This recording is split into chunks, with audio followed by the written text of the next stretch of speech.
নূর ভাই কি বলছেন আপনারা একটু মনোযোগ দিয়ে শুনুন, তারপরে আমার কিছু কথা শুনবেন। মুজিবের তো অবদান আছে, এটা তো এই অস্বীকার করা যাবে না। মানুষের ভালো মন্দ মিলিয়ে আছে। মুক্তিযুদ্ধের সংগ্রামে আপোষহীন লড়াকু নেতা শেখ মুজিবুর রহমান, এটা তো অস্বীকার করার উপায় নাই।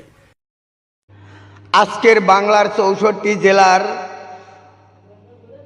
মানুষের কাছে আমার প্রশ্ন, এবং গ্রাম থেকে ওয়ার্ড থেকে ইউনিয়ন থেকে থানা, উপজেলা থেকে জেলা থেকে বিভাগ থেকে একজন প্রধানমন্ত্রী হয়। আমার প্রশ্ন হলো, যে দল করেন না কেন, যে পীরের মুরিদ থাকেন না কেন, সকলের কাছে আমার প্রশ্ন, কৃষক, শ্রমিক, ব্যবসায়ী, চাকরিজীবী যারাই আছেন সকলের কাছে আমার প্রশ্ন, 1948 সাল থেকে 71 সাল পর্যন্ত এই 24 বছরের ভিতরে অনেক নেতাই পূর্ব বাংলায় ছিলেন।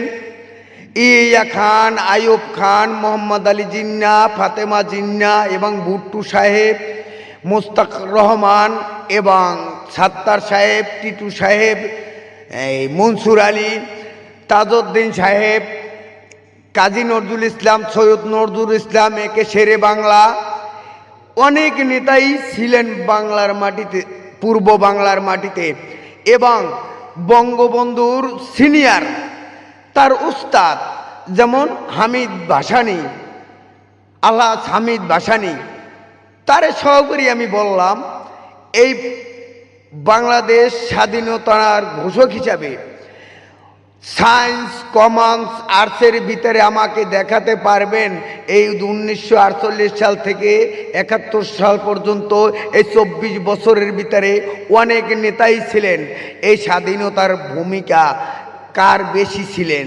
সায়েন্স, কমার্স, আর্টসের ভিতরে আমাকে দেখান বঙ্গবন্ধুর চাইতে কোনো নেতারও ভূমিকা বেশি ছিল কি না।